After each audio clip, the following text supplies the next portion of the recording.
Citizenship ಗುರುತಲ್ಲ ಅಂತೀರಿ. Voter card ಇದ್ರ ಸಹಿತ ಕೆಲವು ವೋಟರ್ ಕಾರ್ಡ್ ಇದ್ದವರು ಸಹಿತ ಈ ಒಂದೇನಪ್ಪ 2000 ಹಿಂದಿನ ಚುನಾವಣೆಯಲ್ಲೇ ಮತ ಹಾಕಿದವ್ರಿಗೆ 2023 ವೆಸ್ಟ್ ಬೆಂಗಾಲ್ದಲ್ಲೇ ಅವ್ರಿಗೆ ಸಹಿತ 27 ಲಕ್ಷ ಜನಕ್ಕೆ ನೀವು ಅವಕಾಶ ಕೊಟ್ಟಿಲ್ಲ, 2002 ಇಲ್ಲ ಅಂತೇಳಿ. ಇಲ್ಲೂ ಅದರ ಪ್ರಸಿದ್ಧಿ ಬರ್ತದಲ್ಲ. ಇದ್ರ ಉದ್ದೇಶ ಏನು? SIRದು ಇಲ್ಲೇ ಜೆನ್ಯೂನ್ ಇದ್ದಂಥವ್ರಿಗೆಲ್ಲ ಓಟ್ ಹಾಕುವಂಥ ಅಧಿಕಾರ ಸಿಗಬೇಕು, ಸಿಗಬಾರ್ದು. ಅದನ್ನು ಖುರೇಶಿ ಅವರು ಸ್ಪಷ್ಟವಾಗಿ ವಿರೋಧ ಮಾಡಿದ್ದಾರೆ. ಇದನ್ನು ವಿಶೇಷವಾಗಿ ಖುರೇಶಿ ಅವರು ಒಂದು ಕಡೆ ಸ್ಪಷ್ಟ ಹೇಳಿಕೆ ಕೊಟ್ಟಿದ್ದಾರೆ. ಈಗೇನು ಮಾಡ್ತಾ ಇದ್ದೀರಿ, ಈ ಒಂದು SIR ಸರಿ ಇಲ್ಲ ಅನ್ನುವಂಥ ಮಾತನ್ನು ಮಾತಾಡಿದ್ದಾರೆ. ಖುರೇಶಿ ಅವ್ರು ಕೇಳೋರು ಭಾಳ ಅರ್ಥದ ರೀ.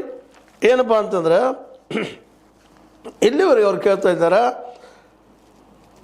ಎಷ್ಟು ವಿದೇಶಿಯರು ಪತ್ತೆ ಆಗಿದ್ದಾರೆ, ಇಷ್ಟೆಲ್ಲ ಮಾಡ್ತಾ ಇದ್ದೀರಿ, ಜನರ ಕಟ್ ಮಾಡಿ ಹೋಗ್ತಾ ಇದ್ದೀರಿ ಹೆಸರುಗಳನ್ನು, ಎಷ್ಟು ಜನ ಸಿಕ್ಕಾರಪ್ಪ ನಿಮಗೆ ವಿದೇಶಿಯರು?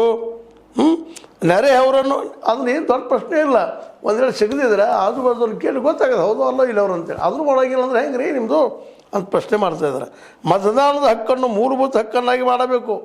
UPA ಸರ್ಕಾರದ ಅವಧಿಯಲ್ಲಿ ಮುಖ್ಯ ಚುನಾವಣಾ ಆಯುಕ್ತನಾಗಿ ಯಾವುದೇ ಒತ್ತಡ ಎದುರಿಸಿರಲಿಲ್ಲ. ಖುರೇಶಿ ಅವರು ಹಿಂದಿವರು ಮಾಜಿ ಮುಖ್ಯ ಚುನಾವಣಾ ಆಯುಕ್ತರಾಗಿದ್ದರು SY ಖುರೇಶಿ ಅವರು ಸ್ಪಷ್ಟವಾಗಿ ಹೇಳ್ತಿದ್ದಾರೆ, ಇದು ಸರಿ ಇಲ್ಲ, ತಪ್ಪದ. ಯಾಕಂದ್ರೆ ನಿಮ್ಮ ಉದ್ದೇಶ ಏನಪ್ಪ ಅಂತಂದ್ರೆ ಮತದಾರನ ಕಟ್ ಮಾಡೋದು. ಯಾಕೆ ಕಟ್ ಮಾಡೋದು ಅಂದರೆ ಒಂದು ಪಕ್ಷಕ್ಕೆ ಅದಕ್ಕೆ ಬೇಕಾದ ಮಂದಿರ ಇಟ್ಕೊಂಡು ಹೋಗುವಂಥ ಒಂದು ಮಾಡ್ತಾಯಿದ್ದೀರಿ.